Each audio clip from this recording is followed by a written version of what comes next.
was a tingly spring morning on the island of Sodor. Thomas was excited.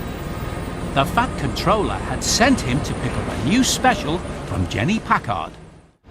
Miss Jenny ran the yard, where all the diggers, cranes and trucks on Sodor lived. At the yard, Jack was waiting for Thomas. "I'm Jack the front loader," he whirred proudly.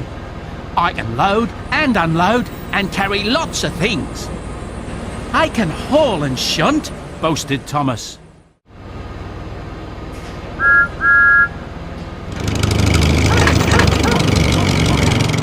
Thomas and Jack set off for the quarry. "Is this your first job at the quarry?" called Thomas. "It's my first job on the island," Jack called back. "I can't wait to get to work."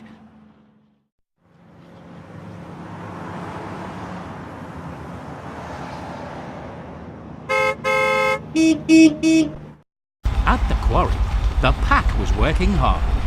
Jack wanted to say hello to everyone, but they were all too busy to stop and talk. He scooted toward Oliver, the big excavator. "I'm Jack. Can I help?" he asked. "Oh no," Oliver replied. "Help Byron." Byron the bulldozer was shoving rock and rubble with his giant blade. "I'm Jack. Can I help?" asked Jack. "I don't need help," boomed Byron busily. "Try Kelly the crane."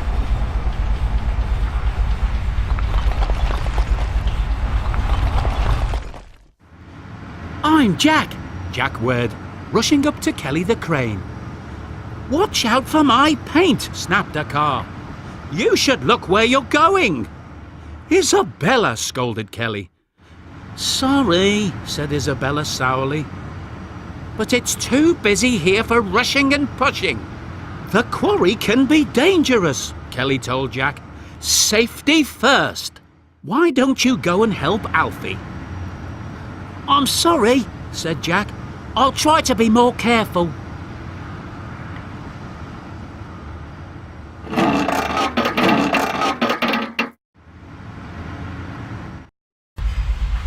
Jack found Alfie the excavator digging a big hole. "I'm Jack," he said. "Can I help you with your work?" Alfie gave him a big smile. "More help means more dirt. More dirt means more fun. I'm Alfie," he replied. Jack and Alfie were soon working hard and having lots of fun. But Jack was worried that the other machines didn't like him. He wished he could really be part of the pack.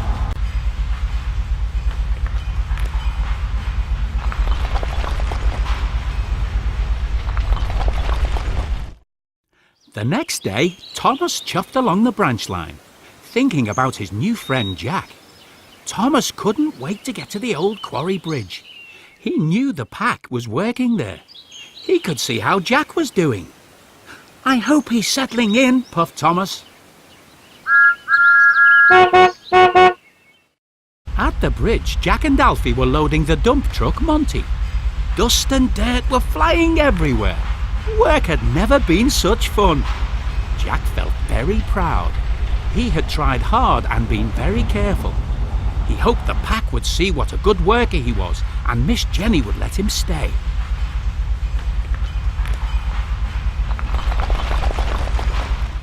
Later that day, Ned the steam shovel was moving under the bridge. "I must be careful that my crane arm doesn't hit the bridge," he said to himself. But Ned hadn't lowered his tall crane arm far enough. It knocked loose the important keystones from the top of the bridge. The bridge started to crumble, just as Thomas puffed toward it, unaware of the danger ahead. Jack saw the danger. "Thomas!" he shouted. Jack jumped in and lifted his front loader up to the bridge. He pushed with all his might. Thomas saw the flagman and his driver applied the brakes, but they couldn't stop in time. "Cinders and ashes!" cried Thomas. The stones were very heavy, but Jack didn't let go. Thomas crossed the bridge safely and whooshed to a halt. "Hold on, Jack!" called Kelly, and he rushed to help. But Jack couldn't hold on any longer. The bridge came tumbling down. "Are you all right, Jack?" asked Kelly. "I think so," he replied, but his arms were badly bent. Thomas took Jack back to the yard. Jack was afraid that Miss Jenny would be cross with him. He had jumped in without thinking about safety and damaged his arms. But Miss Jenny was pleased. "Well done, Jack," she said. "You go off to the fitters tomorrow. The pack can't have a front loader with bent arms." "You mean I can stay?" whirred Jack. "You're part of the crew," Miss Jenny grinned.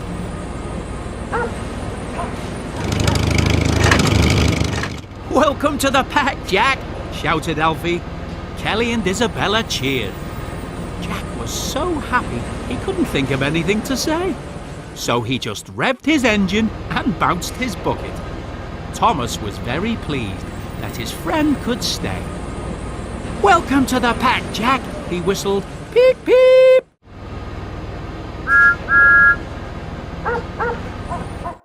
The end.